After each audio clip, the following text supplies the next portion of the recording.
Okay, day 151 here, and yeah, it's an interesting end to the trip. So as you saw yesterday, it started raining about 3 o'clock, and once I got over the ridge, and it started getting pretty windy and cold. The temperature started dropping, so I found a campsite, and luckily there was a little brief reprieve in the rain, and I was able to set up camp. But I was cold and wet. So I got in, and after an hour or two, I was able to dry off a little bit. But I was in my tent from, probably 5 o'clock to 5 p.m. last night to maybe 6:30 this morning. So that's a long time to spend in the tent. You just can't get comfortable. I mean, you're laying down, but your back starts hurting. And luckily, I didn't have to go to the bathroom. There was a break. I went to the bathroom probably about 7:30 or 8 p.m. This morning, got up, and it rained. It rained pretty good most of last night, and increasingly, each wave kind of got heavier and heavier. So it rained a lot. It got down to 35 degrees, so it was chilly and it was wet. This morning, it let up a little bit. Got up, ate breakfast, packed up everything. Just starting to get ready to roll up the tent, and it starts raining again. So I'm kind of just laying down inside my tent. Hopefully, it's starting to lighten right now. So I think I'm gonna probably get out, throw on my rain jacket, roll up my wet tent, and just start hiking. I gotta start moving, or else I'm gonna get too cold. I'm hoping this thing kind of lets up today, so I'm not hiking the rain all day. I got 19 miles to get out to Hart's Pass, and I'm probably gonna have to spend another night there. I doubt there's gonna be day hikers giving rides out of Hart's Pass at late afternoon on a rainy day. I'm hoping we get a reprieve. Maybe I can dry out my gear a little bit, or else I'm gonna be sleeping in another wet tent. And once the tent gets wet, the inside gets wet, and it gets a little messy. So the rain just started picking up again. So I'm hoping I just need like a 3 or 4 minute, maybe a 5-minute break in the rain to kind of get out, get my rain gear on, and get it all rolled up and packed away without getting all my gear soaked. And just everything's slower because everything's wet, it's cold, my fingers are cold, everything's dirty. And so, packing everything up is just a little bit slower than normal. But we'll get through it. It's all part of the adventure, right? All right, I guess that's it. We'll see you on down the trail. So what do you think? Is that going to clear up today? I hope so. Because I think that's the way I'm headed. Or no, I'm sorry.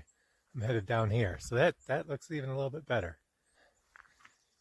All right, got breaking the rain. I hit the trail 7:40 by the time I got my tent, but my tent's just soaked inside and out now. So I'm hoping I get a chance to dry it out a little bit today, because I gotta sleep probably one more night in it. And it was pretty nasty last night. Between all the rain, it rained a lot, and getting down to 35 degrees, it was a little bit dicey last night. So I guess I was just thinking on the way up to or down to the border, it hadn't rained at all in Washington up until well, I guess the night before last I got rain, but I was inside my tent at that point. I guess I need to get the full PCT experience. Can't get all the way through Washington without some cold and rain, right? That's just part of the trip. So now I got the full experience.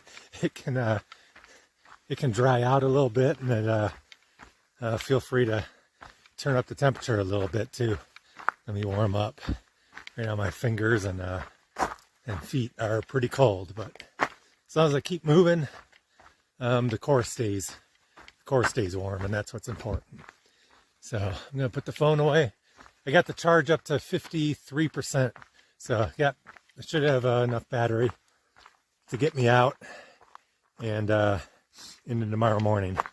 Then I'll probably be no battery, but that's what made last night also. I had to be in my tent for what, 13 hours, something like that, 14 hours. And I couldn't use my phone, or I didn't want to use my phone because I wanted to preserve the battery to get out. So just sitting there for 13, 14 hours, you know, by myself without using my phone. And, you know, I went to sleep pretty fast, but then I woke up and, you know, I'm just sitting there. It's dark out and, you know, it's raining. It's you're just laying there, just waiting for the sun to come up. Oh, wait a minute, where'd the trail go? Oh, there it is. Anyway, that last night was not the best night on the trail, but it's part of the experience. So hopefully we just got one more, and then we'll be out if I get lucky. Man, I'd love to get down to Lion's Den tonight, but I think that might be a stretch to get a ride out of here.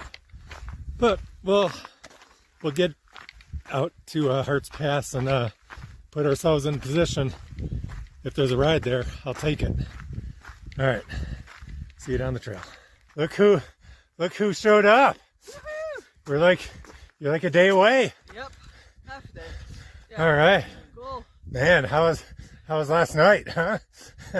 We got into camp about 3:45. We were okay. On the other side there, that big camp. And yeah, we were sitting around and under trees. It was dry. Oh. And then it started raining as soon as we got in the tent about 7. It's like, oh man. Really? I was getting rain like 3 o'clock, 2:30 or 3. Yeah. Yesterday afternoon? Yeah. Good morning, panorama. Saw this a couple days ago, but conditions changed a little bit. A little bit cooler, a lot more windy.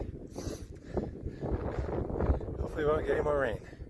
But right back there is the pass we went through yesterday.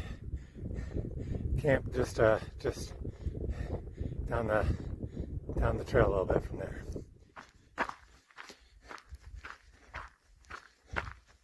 This is what it's been like for a good chunk of today. Welcome to the Pacific Northwest.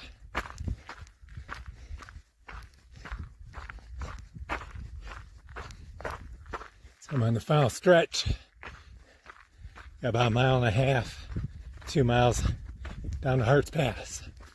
If I get lucky, I can get a ride down to Mazama and spend the night at Lion's Den. Otherwise, I gotta camp in this again and see if we get rained down for the 3rd night in a row.